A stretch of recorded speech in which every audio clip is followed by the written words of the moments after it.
yaradeterminye, yarabishoboye kumenya ko ari umuntu arushe, ko ari umuntu amaranye ikibazo imyaka myinshi cyane. Uyu munsi nje kukubwira ngo niwe gisubizo cyawe, niyo nyishu yawe, niwe aje kugira ngo agusohore muri iyo situation, niwe aje kugira ngo ibikuriza uyu munsi abihindura umunezero, niwe aje kugira ngo iyo ndwara yawe yikize. Umwami Yesu kutungamya kito kibaza kimaranye igihe kirekire. Uyu muntu ibyizigiro byiwe byari biri kuri kijya kidengeri, inyishu yiwe yayibona kuri kijya kidengeri, ariko ngoma nakubwire ngo inyishu y'uwo muntu ntiyari kiri ku kidengeri. Inyishu y'uwo muntu yari umwami wacu Yesu Kristo. Umwami Yesu Kristo, icyo kibazo uri kuranyuramwo niwe nyishu yawe, iyo ngorane uri kuracamwo niwe nyishu yawe, izo ngorane uri kuracamwo dekara izina ry'umwami Yesu. Ndatuye izina ry'umwami Yesu mu bibazo uri kuracamwo, ndatuye izina ry'umwami Yesu mu ntambara uri kuracamwo, ariko ngagira ukwizera kure mu mutima. Avuga ni ikibazo abadogiteri carase, ikibazo abapfumu carase, uyu munsi reka ngende, reka ntumbere umwami Yesu, reka ndamwegere ngo aragenda ngamukoraho. Aho kanya ngakimukoraho umugende w'amaraso ngucurahagarara. Kubera ikiga mugenzi, kubera yatumbereye ahari igisubizo. Hari umugabo atanga ubuzima, hari umugabo akiza indwara, hari umugabo acinjira aho zitari, hari umugabo asenyura ibimeze nk'imisozi mu buzima bwacu. Uwo mugabo ni Yesu Kristo. Ifeza n'izahabu ntabyo dufise, wewe ushize umutima ku mafeza n'amazahabu, ntabyo dufise ibyo bintu, ariko icyo dufise reka tukiguhe mu izina rya Yesu Kristo Umunyanazareti. Haguruka utambuke, bacaduga mu rusengero rw'Imana, ngo abantu bamubona ariko aratambuka ashima Imana, ngo abamubonye bose barashima Imana, abamubonye bose batazira Imana. Urakeneye umwami Yesu mu buzima bwawe, urakeneye umwami Yesu mu buzima bwawe. Umwami Yesu niwe gisubizo, umwami Yesu niwe nyishu ibibazo byose wahura nabyo. Umwami Yesu niwe gisubizo y'ingorane yose wogenda uranyuramo, niwe nyishu yawe. Rero uyu muntu gashira umutima ku mafaranga ko bagomba babaho amafeza n'amazahabu, ariko baramuraba baravuga ngo nibyo uramugaye, nibyo urakeneye amafaranga, ariko icyo ukeneye ni umwami Yesu. Kuko umwami Yesu muri Imana rivuga ngo amafeza n'amazahabu niwe yatanga. Kuba ufise Yesu ufise itunga rikomeye cyane, kuba ufise Yesu ufise umugabo akomeye cyane, kuba ufise Yesu ufise byose bikenewe. Umwami Yesu niwe byose bikenewe muri ubu buzima. Haleluya. Ndabaramukije cyane, amahoro y'Imana mwese aho muherereye, abari hirya no hino ku isi, abari muri Afrika, abari muri Aziya, abari muri Europe, ku mugabane wa Amerika, ndabaramukije mwese mu izina rya Yesu. Shimishwa n'Imana ivyo kirakora mu mitima y'abantu, shimishwa n'Imana intahe ndikundakira, shimishwa n'Imana ivyo Kristo ariko arakora mu buzima bwanyu. Imana ihabwa icyubahiro. Umwami Yesu Kristo ashize gukuzwa icyubahiro kigaruke kuri data, wewe ariko arashitse ibyo agomba mu buzima bw'abantu biwe. Jewe ndi ngaha nk'igikoresho, ndiho nk'igikoresho gusa, ndiho ngaha kugira ngo Imana ishitse ibyo igomba mu buzima bwawe, eka ndetse ikubwira n'ibyo igomba kukubarira, ikoriyanti inakurongore mu byo igomba kukubwira. Ubwo rero ndagomba ndabaha ikaze kandi ifite ijambo ridasanzwe uyu munsi inzanye kugira ngo kandi usubire wumve icyo Imana ivugana nawe. Imana yampaye ijambo ridasanzwe rivuga ngo icyo ukeneye ni umwami Yesu Kristo. Izina ukeneye ni izina ry'umwami Yesu Kristo muri situation yose uri kuranyuramo. Reka tubanze dusenge Imana, tubanze twegereza Imana. Data mu izina rya Yesu ndasengeye uyu muntu ari imbere zanje, uyu muntu anteze ugutwi yumviriza, ndamusengeye kugira ngo ijambo ryawe rize kugira impact, rigira ubushobozi budasanzwe. Ndasenze kugira ngo abarushe mu mutima baruhure, ndasenze kugira ngo abari mu bibazo ubafata ukuboko barongora bakure muri ivyo bibazo, ndasenze kugira ngo uruhijwe n'ivyaha ubimukuremo, ndasenze kugira ngo uri mu gihe kidasanzwe uri karaca ku mudugu, uri karaca mu bugaragwa, abo bose Mana nziza uvugane nabo. Ndasenze ngo ijambo ryawe rigira ubushobozi ku muntu wese agira ryumve, ijambo ryawe rihindure byinshi ku muntu wese agira ryumve mu izina rya Yesu, amen. Nagomba rero dusangira ijambo ry'Imana. Wewe uri ngaha, Imana ijambo yampaye ijambo rivuga ngo ikibazo cyose urimwo, inzira uri kuranyuramo, ikintu ukeneye ni ikintu kimwe gusa, ukeneye umwami Yesu. Urakeneye umwami Yesu. Wewe urashobora kuba ufise Bibiliya yawe, ijambo ry'Imana ngomba mpereko ijambo ry'Imana riri mu butumwa bwiza bwa Yohana igice cya 5 umurongo wa mbere gushika ku murongo wa 18. Igice cya mbere nuko kuri aho hantu havuga kubijanye n'ahantu ku kidengeri bita Betesida. Hano ku kidengeri bita Betesida, umwami Yesu ngo cyari kidengeri kiri hafi y'irembo ry'intama. Hanyuma ngo kuri ico kidengeri hari abantu bahagwariye benshi, hari abantu bafise ibibazo benshi bakuraniye kuri ico kidengeri. Hanyuma ngo hari abantu bamugaye, hari impumyi, hari abantu bafise ubugwayi butandukanye. Abo bantu ngo baguma bari ngaho barindiriye ko umumarayika ngwaza amazi ngakazikuruka, hanyuma ngo umuntu yitangije mu bwa mbere ngo umuntu we ngo yakira. Haleluya. Hanyuma aho hantu hari umuntu amaze imyaka 38. Uyu muntu yararushe cyane bagenzi. Jewe ubwanje sindakwiza iyo myaka 38. Hanyuma ngo uyo muntu ngo yaramaranye iyo ngwara imyaka 38. Sinzi kushobora kumva ko uyo muntu yaramaranye igihe kirekire kino kibazo. Wowe ushobora kuba uyu munsi ufise ikibazo kimaze umwaka ariko urumva kuntu gikubabaje cyane. Ushobora kuba uyu munsi ufise ingorane umaranye amezi 3, umaranye imyaka 2 ariko urumva ko twese bikigendeka. Uyu muntu ngo yaramaze imyaka 38. Hanyuma amaze imyaka 38, igihe cyose ngo yagerageza kugira ngo ahaguruke amazi azikurutse umumarayika aje ngo ahaguruke nawe yitereremwo, ntibyakunda kuko iyo ndwara yaragwaye ntiyamupermeta kunyaruka ngo abanguke. Abandi ngo bari bafise abantu babo bangukana kugira ngo baterere mu kidengeri cy'amazi. Uyu muntu rero yarari ngaho onya nk'umuntu yataye ivyizigiro. Uyu muntu yarari ngaho onya arindiriye gupfa. Uyu muntu yarari ngaho onya yataye ivyizigiro imyaka 38 n'imyaka myinshi cyane. Hanyuma ngo umwami Yesu Kristo ariko araharengana aho hantu, niho rero ngo yaca ahaca aho hantu kuri ico kidengeri Betesida aho abantu bajyamwe. Hanyuma ngo ariko ararengana ngaho yaradetermine, yarashoboye kumenya ko ari umuntu arushe, ko ari umuntu amaranye ikibazo imyaka myinshi cyane. Uko ijambo ry'Imana uri kurasoma ni wasoma ngo maze umwami Yesu Kristo amenya ko iyo ngwara yimaranye igihe kirekire, aho hantu hamaze igihe kirekire. Nagomba nakubwira ikintu kimwe, ushobora kuba umaranye ikibazo igihe kirekire, ushobora kuba iyo ngwara yimaranye igihe kirekire, ntuhave wibaza ngo umwami Yesu Kristo ngo yaragutereranije. Uyu munsi nje kukubwira ngo niwe gisubizo cawe, niyo nyishu yawe, niwe aje kugira ngo agusohore muri iyo situation, niwe aje kugira ngo ibikuriza uyu munsi abihindura umunezero, niwe aje kugira ngo iyo ngwara yawe yikize. Umwami Yesu Kristo ngamya kito kibaza kimaranye igihe kirekire. Hanyuma aragenda aramwegera. Igihe amwegereye yamubajije ikibazo kidasanzwe, amaze ngo mbega uragomba gukira, mbega uragomba kumera neza. Hanyuma ujya muntu kubera yari yarataye ivyizigiro bagenzi, yaramaze igihe kinini nyagwaye iyo ngwara, atangura kumubwira ngo rega nta muntu mfise wo kunterera mu kidengeri, erega nta muntu n'umwe mfise, abandi barafise ababo, abandi barafise abantu baza hanyuma umumarayika yaje akazikurura amazi bakabatererayo hanyuma bagakira bakitahira mu ngo, erega jewe nta muntu mfise. Hanyuma ikibazo umwami Yesu Kristo yaramubajije, wewe amubajije ikibazo, wowe cyatangura kuzana impamvu zitandukanye.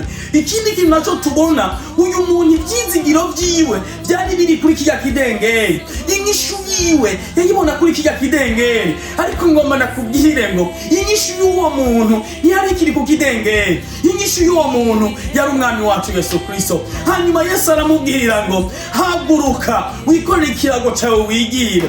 Ujya mu ivyizigiro vyiwe byari biri ku kidengeri, ariko inyishu yiwe yari Yesu Kristo. Nze ukubwira uyu munsi hari ibintu ubona uyu munsi, hari igihe ushobora kubona iyo ngwara yiwawe ukabona ko dogiteri runaka ari we yoyikiza. Ego nivyo navyo birashoboka. Hari ibindi abantu bakubwira, hari izindi nzira ubona zotorerwa inyishu y'ikibazo cawe.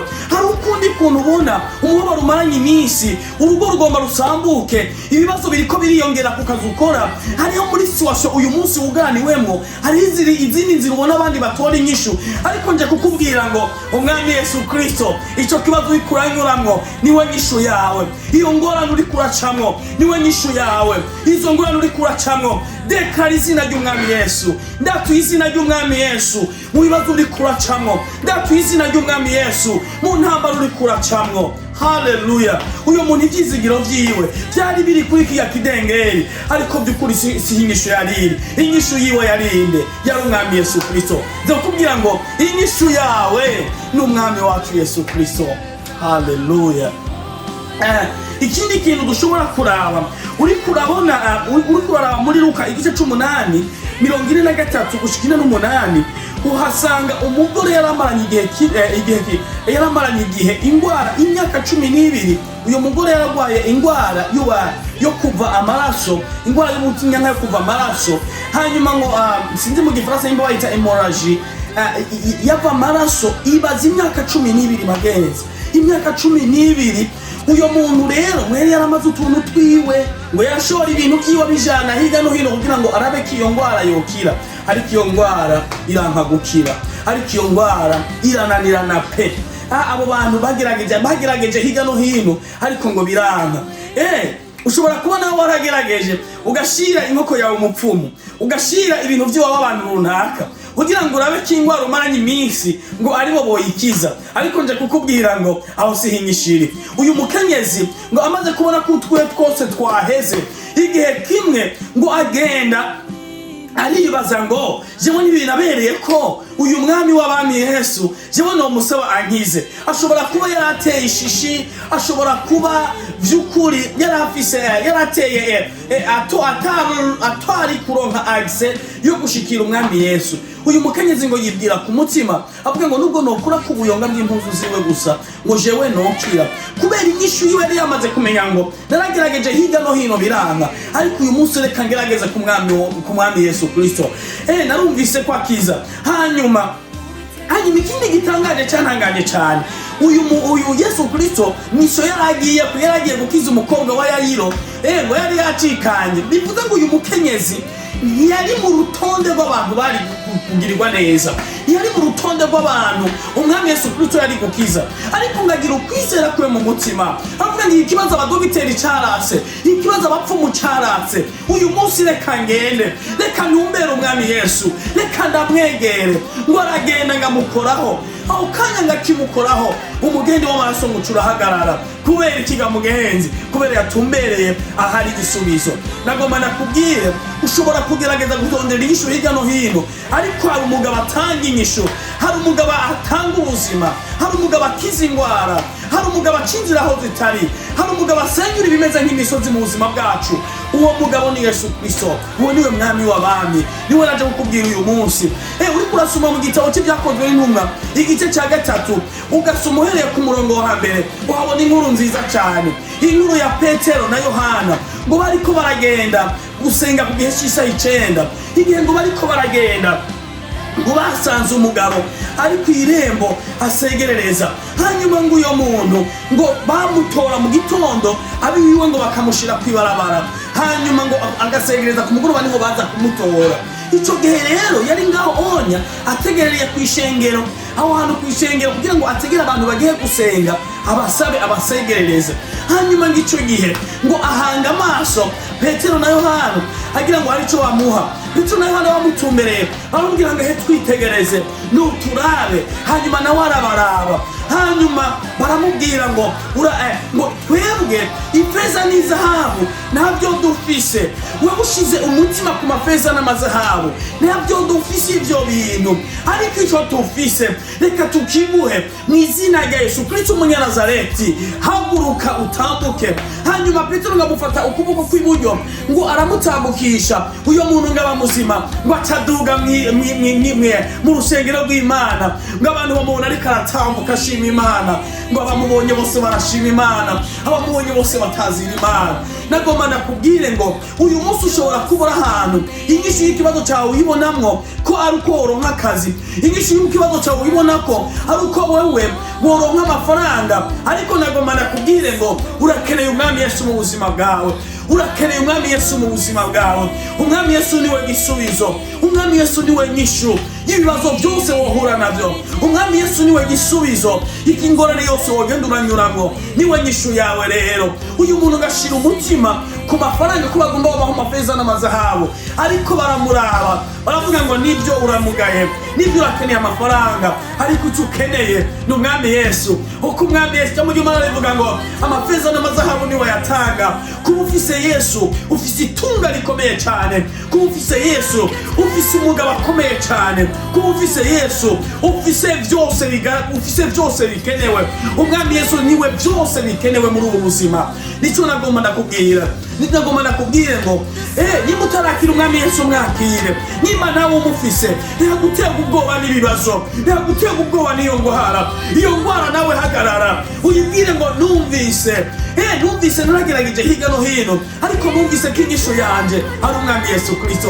Hamagara Yesu mu bibazo byawe, hamagara Yesu mu gihe cy'intambara, hamagara Yesu igihe Satani aguteye, hamagara Yesu igihe ibyaha ubona biriko biyongeranya, hamagara Yesu muri iyo ngwara, hamagara Yesu igihe urugo ruriko ruranga, hamagara Yesu igihe ubona ubuzima buriko buragenda nabi, hamagara Yesu mu kibazo cawe.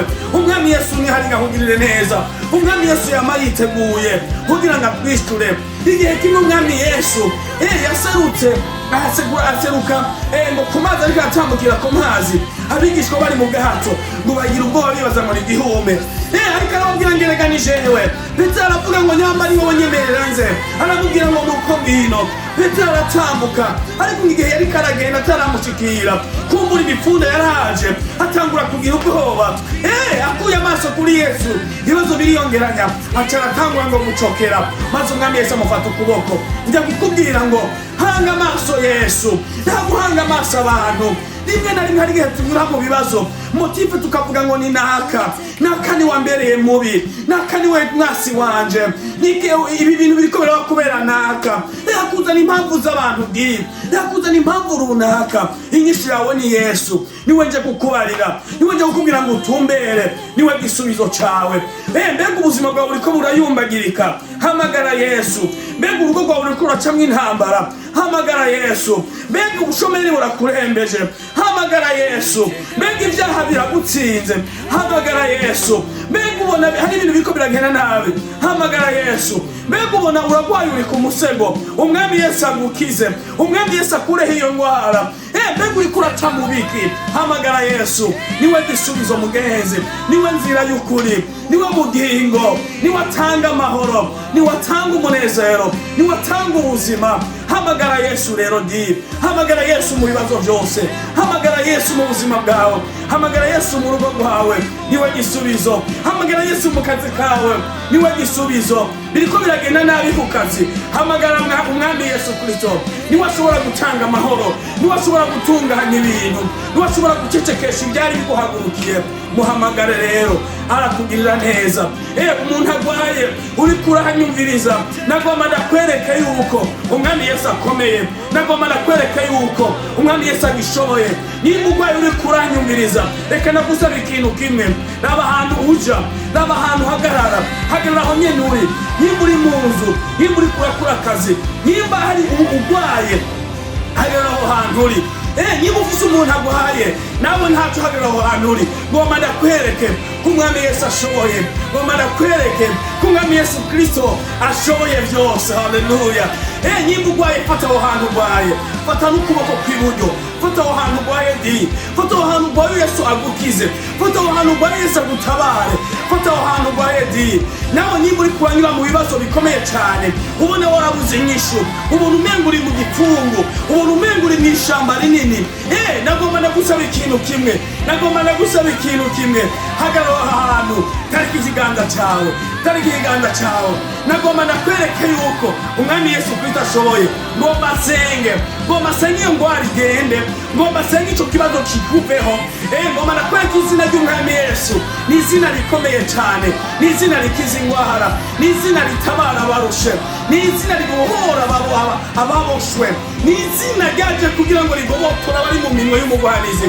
Ijambo ry'Imana rirambwira ngo Satani wagenda yivuga, yaje nk'ukwe igisimo ngo kizoha no kwica no kurimbura, ariko umwami Yesu Kristo yaje kugira ngo atange ubuzima ku babubuze. Nagomba ndakwereka ikigo zina Yesu rikomeye cyane, nimba wafashe aho hantu urwaye, nagomba ngo wewe ikintu ngoma nakwereke ko uyu mwami Yesu Kristo ashoboye, uyu mwami Yesu Kristo akiza ingwara.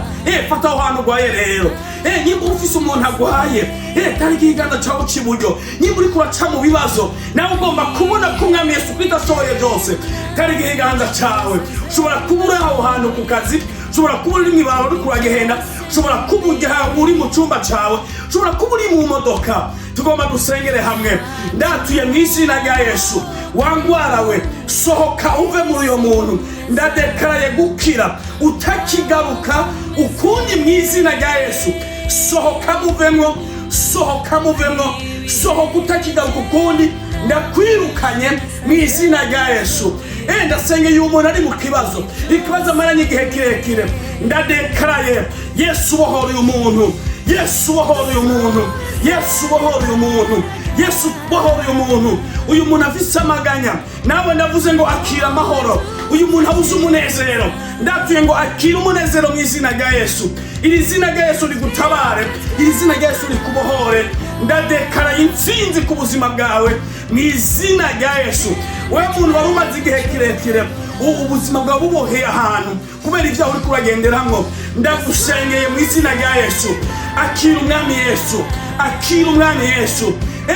Atura y'amajambo uvuga ngo mwami Yesu, ndakwakiriye mu buzima bwanje.